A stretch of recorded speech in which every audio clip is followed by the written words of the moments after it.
Good day everyone, welcome to my channel. So in this video we will talk about what is Slackware Linux.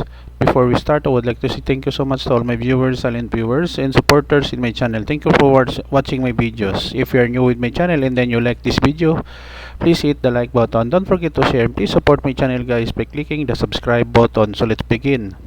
What is Slackware Linux? Slackware is a Linux distribution created by Patrick Volkersding in 1993, originally based on Soft Landing Linux System or SLS. Slackware has been the basis of many other Linux distributions, most notably the first version of SUSE Linux distributions. It is the oldest distribution that is still maintained. Slackware aims to design stability and simplicity and to be the most Unix-like Linux distribution. It makes a few modifications as possible to software packages from upstream and tries not to anticipate use cases or preclude user decisions. In contrast to most modern Linux distributions, Slackware provides no graphical installation procedure and no automatic dependency resolution of software packages. It uses plain text files and only a small set of shell scripts for configuration and administration.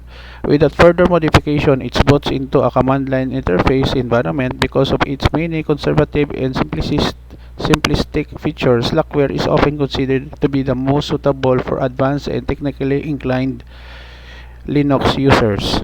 Slackware is available for the IA32 and x86 64 architectures with a port to the ARM architecture. While Slackware is mostly free and open source software, it does not have a formal bug tracking facility or public code repository. With releases periodically announced by Volkerding, there is no formal membership procedure for developers, and Volkerding is the primary contributor to the releases. Okay guys, so this is the end of my report on what is Slackware Linux operating system. Thank you so much for watching. Don't forget to like, share, and please support my channel guys if you are new by clicking the subscribe button. You may click the notification bell so that you will be notified with my newly uploaded video. See you in the next video tutorial guys. This is your friend Jake saying bye bye for now.